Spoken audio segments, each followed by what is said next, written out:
3 versos, y es el pasaje que ya leímos en Apocalipsis capítulo 3.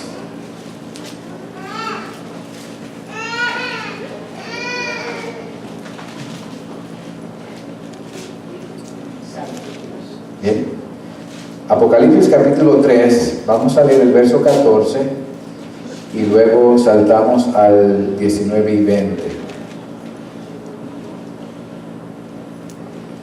El verso 14 es solamente la parte inicial. Leemos así en el nombre del Trino Dios. Escribe al ángel de la iglesia de la Odisea, el verso 19 en adelante. Yo reprendo y disciplino a todos los que amo, por lo tanto, sé fervoroso y arrepiéntete.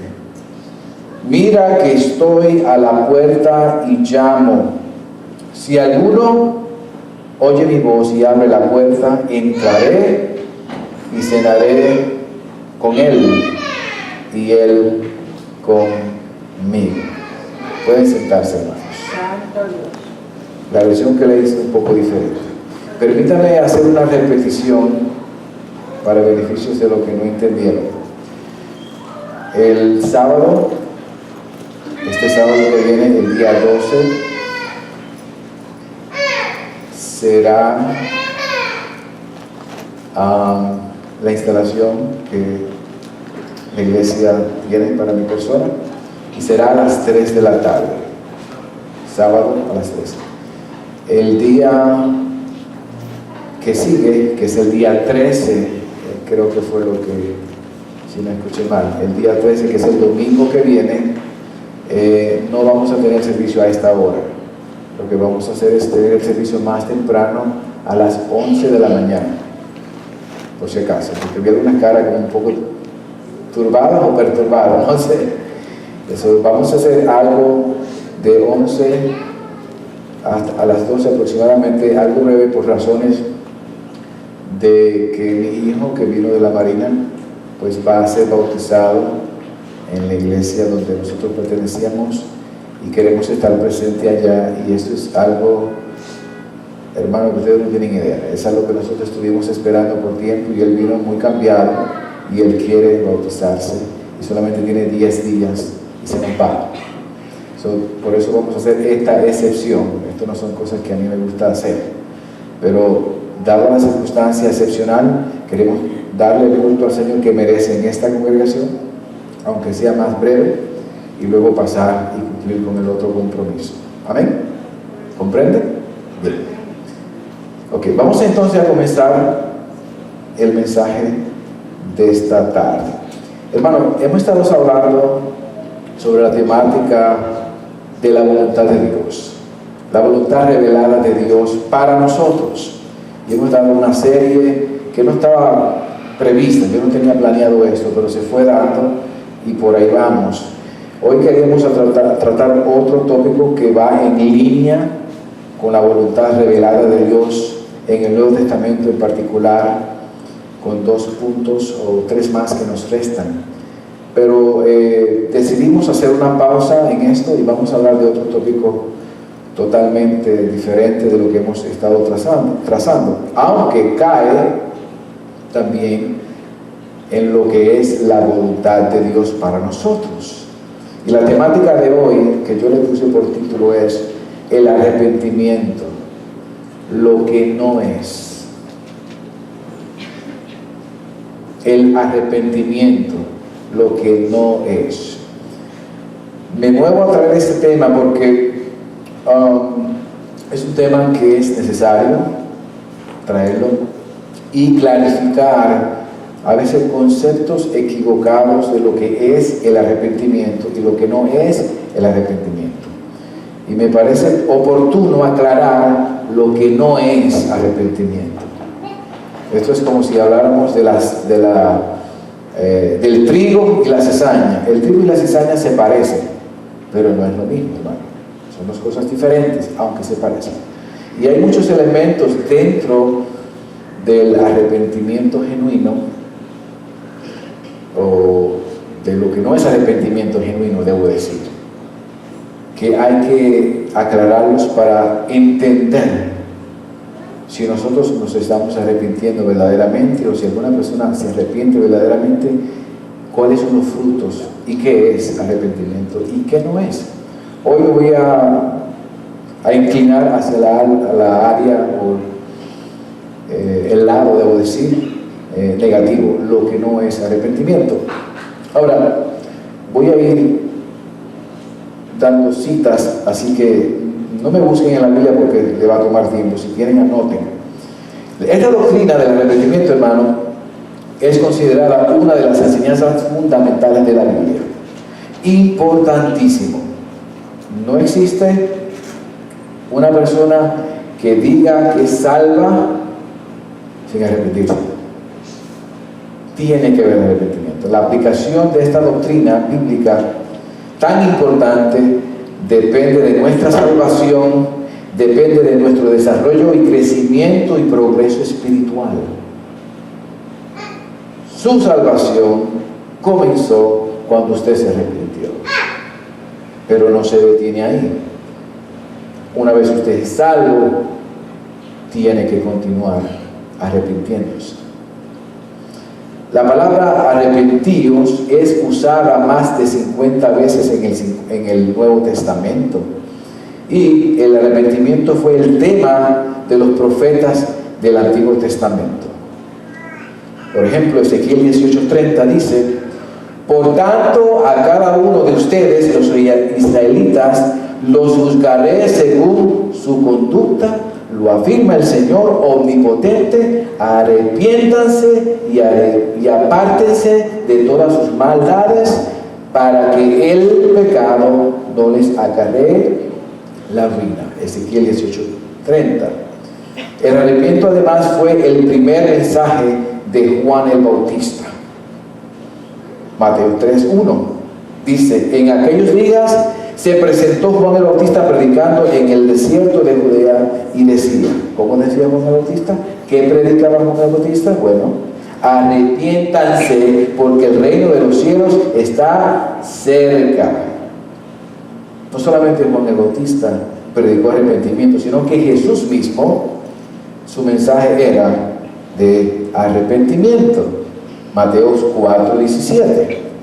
Jesús dijo, desde entonces comenzó Jesús a predicar: arrepiéntanse porque el reino de los cielos está cerca. Además de Jesús, que bastaría con que Él predicara eso, tenemos también que la iglesia primitiva seguía la enseñanza y los pasos de Jesús y hablaba de arrepentimiento. La iglesia primitiva, en Hechos 2:37, pueden ver ahí, y 38, que dice: cuando oyeron esto, todos se sintieron profundamente conmovidos y les dijeron a Pedro y a los otros apóstoles: hermanos, ¿qué debemos hacer? ¿Cuál fue la respuesta? Arrepiéntanse para perdón de sus pecados. Entonces no tenemos solamente en el Antiguo Testamento, no tenemos a Juan el Bautista y a Jesús y la iglesia primitiva solamente hablando del arrepentimiento. Ese era el mensaje central, sino que también tenemos al apóstol Pablo, que imitaba a Jesús en todo. En Hechos 17:30 vemos el siguiente verso: pues bien, dice Pablo, Dios pasó por alto aquellos tiempos de tal ignorancia, pero ahora manda a todos en todas partes que se arrepientan. Entonces ya vemos, tenemos un panorama del Nuevo Testamento de los personajes más importantes, que su mensaje era ¿cuál? Arrepentidos, arrepiéntese, el arrepentimiento. Ahora, arrepentirse o arrepentimiento, ¿qué es? ¿Qué es? ¿Qué significa? ¿Por qué debo hacerlo? ¿Cómo reconozco el verdadero arrepentimiento del falso arrepentimiento? ¿Qué elementos incluye el verdadero arrepentimiento? ¿Es la convicción de pecado sinónimo de arrepentimiento? ¿Y el remordimiento qué es? ¿Qué relación tiene la reformación con el arrepentimiento? Y el ser religioso y creer demuestra esto, que nos hemos arrepentido. En verdad, no son preguntas que nos hacemos y debemos hacernos para llegar al meollo del asunto. Entonces, veamos primeramente qué es y no es arrepentirse o arrepentimiento. Vamos a dar la lista no solamente de lo que no es arrepentimiento. Primero, arrepentirse no es un asunto que ocurre solo a los incrédulos que se convierten. Arrepentimiento no es un asunto que ocurre solamente a los inconversos que se arrepienten. Hay la noción falsa de que una persona que no es creyente es la única que se debe de arrepentir. Y luego que se arrepiente, de ser no creyente a creyente, pues ya yo no tengo que orar para arrepentimiento, ya yo soy salvo. Un error craso, no bíblico. El arrepentirse debe ser un evento inicial, por supuesto, para el incrédulo, pero debe ser una práctica continua luego de convertirse en un creyente verdadero. Yo siempre cuento la anécdota personal. Cuando yo era joven y venía a esta iglesia, tenía un concepto tan extraño, no entendía, nunca se me explicó. Y yo llegué a la conclusión, hermanos, de que no iba a pasar al altar, o yo no iba a pedir perdón.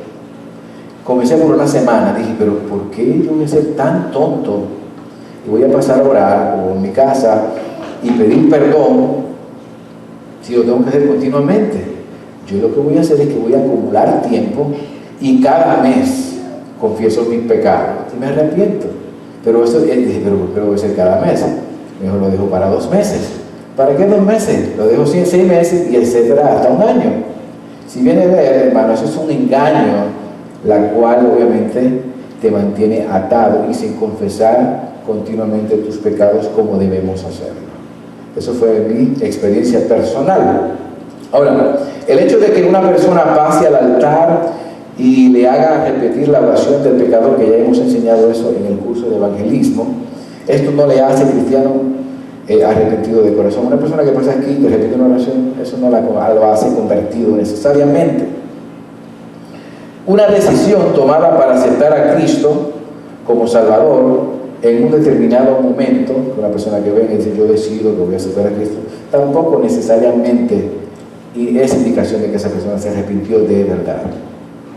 Hay excepciones, por supuesto, pero no es que eso significa arrepentimiento genuino. Se requiere ver los frutos de arrepentimiento genuino al pasar el tiempo y verse los cambios en la persona. Hermanos, eso lo tratamos hoy por la mañana casualmente, no estaba en el plan. Y tenemos que entender, hermano, que el hecho de que una persona diga que se arrepiente no lo hace una verdad. Tiene que verse cambio en esa persona, un cambio en la manera de pensar, en la manera de sentir y en la manera de actuar. Si no hay cambio, no hubo arrepentimiento. Por eso usted no se debe extrañar cuántas personas ustedes conocen que han dicho tantas veces, yo me arrepentí, y lo hacen públicamente, y luego usted lo ve caminando igual o cometiendo el mismo pecado continuamente. Por tanto, eso no es genuino arrepentimiento. Además, los creyentes también deben de arrepentirse de su pecado cometido durante el caminar cristiano. O sea, no solamente una persona que viene a Cristo, sino que el creyente también continuamente debe de arrepentirse durante su caminar cristiano. Algunos ejemplos que le voy a dar, un ejemplo bíblico. Las iglesias de Asia Menor, la iglesia de Éfeso, la iglesia de Pérgamo, Sardis, Laodicea, son ahí 5 iglesias que Jesús mismo le llama al arrepentimiento. Si abre la Biblia, en el libro de Apocalipsis, capítulo 2, 3. Ahí ven, a 7 iglesias, y de esas 7 iglesias, a 5 de ellas, Jesús le dice, arrepiéntete. Jesús le dice a su iglesia, arrepiéntete. Por ejemplo, la iglesia de Éfeso, Apocalipsis 2:5, mira lo que dice. Recuerda de dónde has caído. Eso es Jesús hablando. Ahí es Jesús hablándole a las iglesias. Recuerda de dónde has caído. Arrepiéntete. Arrepentirse es cambiar de opinión. Y vuelve a practicar las obras que hacías al principio. Si no te arrepientes, Jesús le dice a la iglesia de Éfeso, iré y quitaré de tu lugar tu candelero. O sea, sería el fin de esa iglesia. Jesús le dice a la iglesia de Pérgamo, miren Apocalipsis 2:16, por lo tanto, le dice a Pérgamo, arrepiéntete, cambia de opinión. De otra manera, iré pronto a ti para pelear contra ellos con la espada que sale de mi boca. Pero Jesús continúa y le dice a la iglesia de Sardis,